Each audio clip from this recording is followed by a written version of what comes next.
I think one of the things that you can say about me is when I was broke, I didn't let my bank account define me. And when I'm not broke, I'm not gonna let my bank account define me. I'll try to be my own person, and just my friends are my friends. That never changed. My Pittsburgh friends are still my great friends. My college friends, my rugby friends, all the different segments of my life, they're still my guys.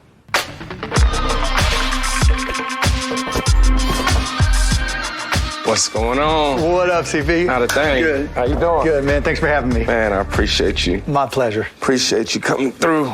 Absolutely. So to start it off, tell us who you are. Oh, my goodness. Grew up in Pittsburgh, Pennsylvania. Born in Squirrel Hill, moved to the South Hills, Birdland, and then Mount Lebanon. And my dad did upholstery on cars. My mom did odd jobs. Just a normal kid, man, that just happened to have an aptitude for business from as long as I can remember. Was it one of your dreams, like as a kid? Like I know I was in the backyard. Me and my brother was trying to be Michael Jordan and Scottie Pippen. I was MJ, of course. But was it a dream of yours to own an NBA team? No, hell no. It wasn't. Yeah, honestly, it wasn't until I tried to buy the Mavs that it even crossed my mind. Really? When I was a kid, I played sports not very well, but I wanted to be Earl of Pearl Monroe. I had a spin move and everything, and a baseball player. Salem State University, by the way. Yeah, exactly. I never really thought that I would ever be in a position to own anything, man. I just wanted to have a good life and try to find my way to college. So now, all these things that you've done in life, all this stuff that's been a part of your journey, tell us a little bit about what that was like what it was like growing up in Pittsburgh. My mom was really young when she had me. She was 20, and so, in hindsight, I realized how little my parents really knew, right? Because they were just young. But my dad would just get up and go to work, and neither one of them went to college, and they were like, you guys, I have two younger brothers, Brian and Jeff, like, you guys are going to college, and we're going to figure it out because education's important, and you've got to find your own path. And he was always pushing me, and both my parents were pushing me to be independent. And however it started, I don't know, from the time I was 9, 10 years old, I was hustling. I was one of those kids that was always selling something. Yeah. Like I was selling baseball cards, right? Really? I would go buy baseball cards, and then I'd flip them, right? Get as many, get good at flipping, package them. Then I'd go down to the park where we would play pickup or whatever. There would be this bench that was there, and I would just sit there and repackage baseball cards, and I'd say, okay, there's definitely one Pittsburgh Pirate in one of these, right? You might get Roberto Clemente, you might get Willie Stargell, and I'd mark them up and make some money. And that's how I'd get spending money. And I remember one day my dad was playing poker. I was like, Dad, I need a new pair of Converse, right? And he's like, I see those shoes on your feet. They still work, right? And I'm like, yeah. And he's like, well, when you have a job, you can buy whatever you want. But until then, those shoes still work. And I'm like, Dad, I can't get a job. I'm 12 years old. And one of his poker buddies speaks up and goes, yeah, I got a job for you. I'm like, what? He goes, I've got these boxes of garbage bags, and you can go sell them around the neighborhood. And I'm like, cool. Like boxes of garbage bags, right? So literally, I would go to our neighbors, and I go, hi, I'm your neighbor, Mark. Do you use garbage bags? You sound like a Shark Tank. Yeah, right? Yeah, exactly. And of course, everybody uses garbage bags. So I'll never forget, they cost me $3 for a box of 100. I would sell them for $6, and I would just take them to them every couple of weeks, right? Whenever they needed more garbage bags. And I'm making $20 a week, which was like big time. And I got my shoes, and but that taught me to be confident. And that taught me that I could sell. And that taught me that selling was helping, not convincing, because once I figured out that everybody needed garbage bags, then it really became obvious to me that if I can find things that people needed and wanted, and I could do it a better way than what they were doing it, then I can make some money. And that's kind of stayed with me since I was just about to say, it's crazy how you was thinking about that at 12, and everything you just said basically translates to everything you basically 100%. Doing now in life. Yeah, exactly. I mean, because that's what it's all about. I mean, selling isn't convincing somebody to do something they don't want to do. Selling is understanding what Chris Paul needs and then finding a way to provide it in a better way than what they're doing now. You make it sound way too easy, but it's not as hard as it sounds, right? But most, it's like basketball, right? There's a lot of guys that maybe were more talented than you, right? One thing I know and respect about you, and the few times we've talked, like you talk about, doing the work. right? Getting on Synergy Sports, which I was excited about because it was a company I had helped get going, right, and invested on, and always watching the plays, knowing the other team's plays, when they call them out, so you know what's going to happen, being able to guide. Business is the exact same way. Most people don't put in the work. Business is the exact same way. I have all these corny sayings. Practice till you can't get it wrong. How you do anything is how you do everything. Yeah, right. I just still, to this day, try to remind myself of these things all the time. For you, you started college in Pittsburgh. Yeah. And then went to Indiana. Yeah. Why? When I was 16, I decided I wanted to take college classes at night just to see if I was as smart as I thought I was. And so at 16, you were what? Junior in high school. Yeah. And you just started taking college classes. Yeah, so I just said, what the hell, right? I'll just take these classes. And I took a psychology class and did good in it. And then I wanted to take a business class at my high school, Mount Lebanon High School, and they wouldn't let me do that. And so I'm like, well, then I'm just going to go to college. Right, so I dropped out of high school, didn't go back for my senior year, and went to the University of Pittsburgh. But they didn't have a real business school back then. I decided I wanted to go to business school, saw a list of the top 10 undergraduate business schools, and Indiana was the cheapest, and got in, and had never seen the campus, didn't visit, none of that stuff, just went sight unseen, and turned out okay. You graduated from Indiana. What was your dream job? Well, I wanted to start my own company at some level, right? So all through Indiana, I had all kinds of side hustles because I pretty much had to pay for my own college. And so whether it was party promoting my freshman and sophomore years, to having a chain letter to pay for my junior year, to opening up a bar that was like the hot spot on campus my senior year until we got busted for letting all my friends in because I just turned 21, So I was a hustler. A bunch of my buddies had come down to Dallas, and they were like, you got to come down. Is that what got you to Texas? Yeah. A bunch of my buddies were down here, and they're like, look, the weather's good, the economy's really starting to hop, and the women are hot. I'm like, I didn't hear the first two. I'm like, I'm coming, boom, right? I'm on my way. On my way. 3-bedroom apartment, 5 other roommates, so 6 of us living in a 3-bedroom apartment. I was in last. So I was the guy who didn't have his own room, didn't have his own closet. On the couch or on the floor. Floor, couch, right? Or some, buddies were out, I'm taking their bed. So that's where I got started in Dallas, and I got a job working as a bartender at night, and then finally got a job in the computer industry. And that's really where I realized, okay, I really like these computers. I mean, I have an aptitude for it, and this is it. I'm going for it. So when I say broadcast.com, what does that mean to you? Ching, ching, ching, ching, ching. Right. Yeah, I don't think people realize what it was all about, though, because it's been so long now. I sold my first company, Micro Solutions, in 1989, 1990, I guess, when it closed, and retired. Just took time off, partied like a rock star, and would get together with one of my Indiana buddies, Todd Wagner.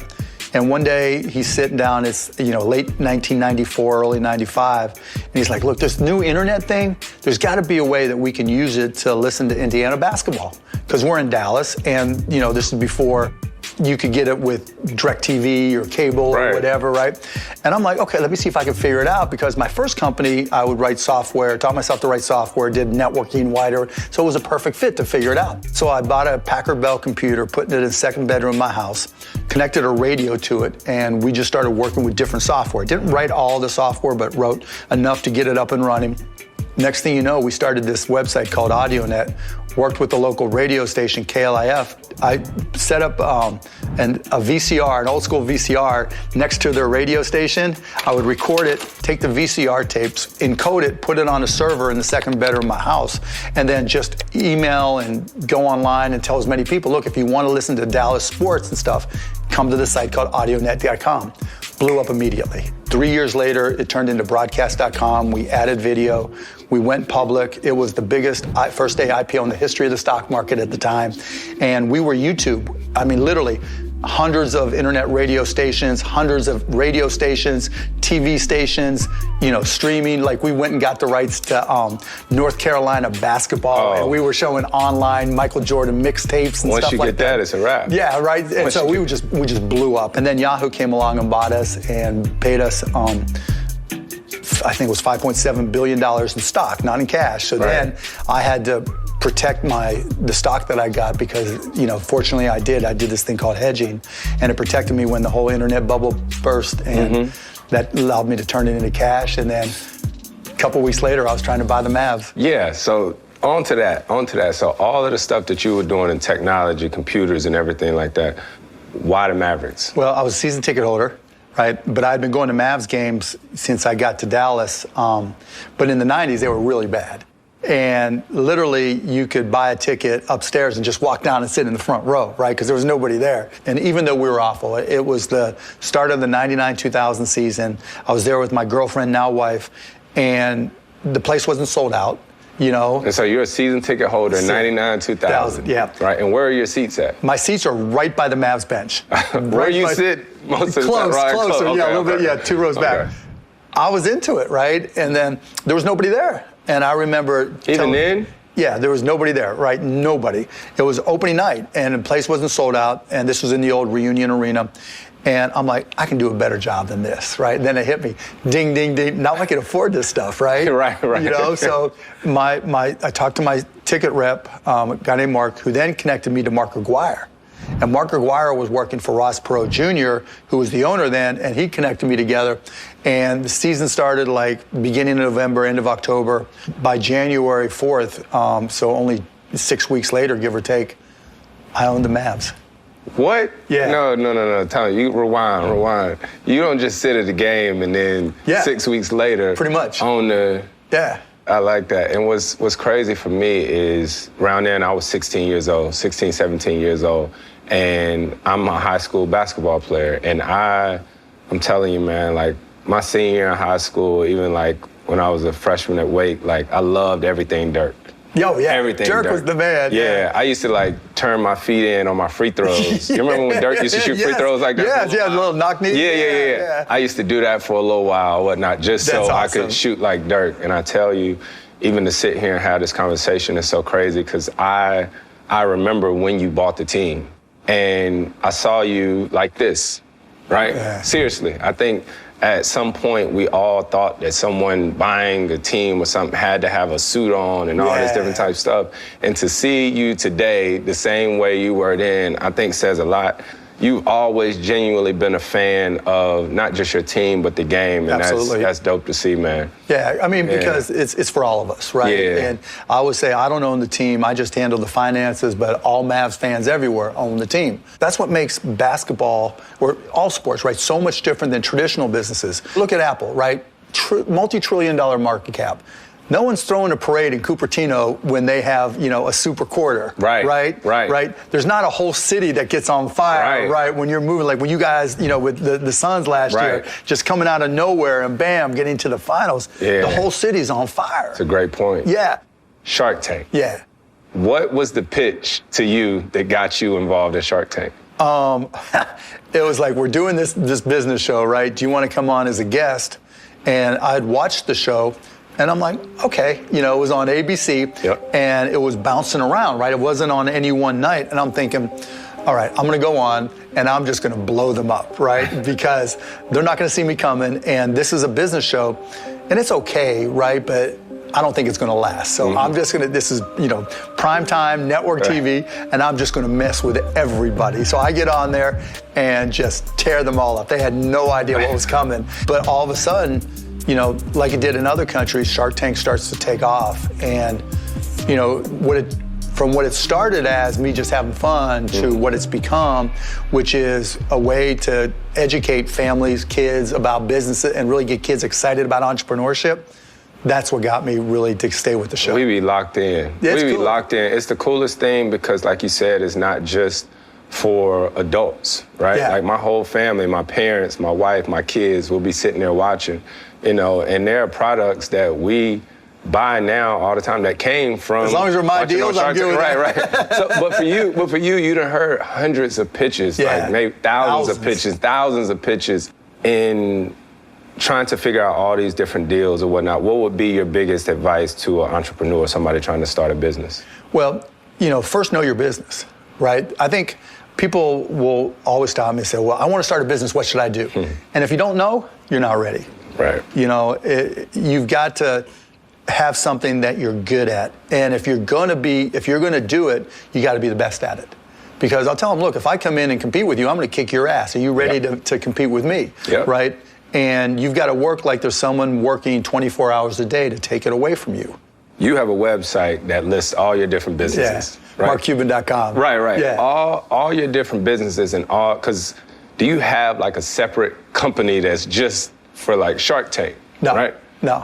No, they're all, I mean, so I don't have like a fund that invests in all the different companies. It's just me making direct investments in all of them. Yeah, but it's not just the money, it's the time. Oh, right? yeah, no, like I have people who help me. Yeah. There's a lot going on. I have a lot of people who help me. Yeah, it takes the people a lot smarter than me to make all this work. Yeah. Right. I've got a lot of really, really great people that are around that make me look smart. So when it comes to crypto and blockchain and stuff, how do you feel about that? I think it's a big part of the future. Right. I really, really do. But I think people are looking at the wrong way. People get really amped up about the price of the currency, cryptocurrencies, right? The tokens.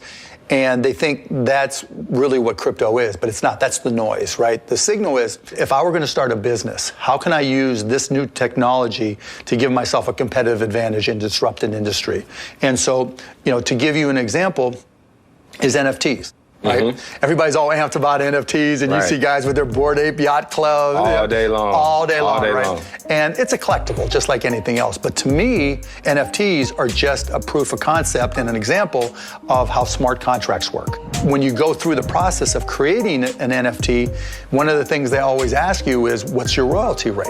And so when I set one up for the first time, I'm like, royalties? How the hell does that work? Because there's no other way to make money every time a digital asset is resold and get paid a royalty. And then I'm thinking, okay, well, if it works for these NFTs, where else can I use this stuff? Right? What other business applications can I come up? Right. The NFTs were just showing you another way to do other things. Proof of concept. Right. Proof of concept. Again, it's like basketball, right? Basketball right now is changing, and technology keeps on changing, right? It went from, post up and all this different type stuff. The game changes. It changes because the technology made people smarter. Right. You went from synergy, right, to second spectrum, right? Yeah. And then the data's different, and now we're getting into using computer vision and AI for pose estimation. All this is just technology changing the game. That comes back to biomechanics and all that. All the biomechanics, but how do you track the biomechanics? Right. One of your recent hires in the past couple years was Cynthia. Yeah, Cynthia Marshall. Cynthia Marshall.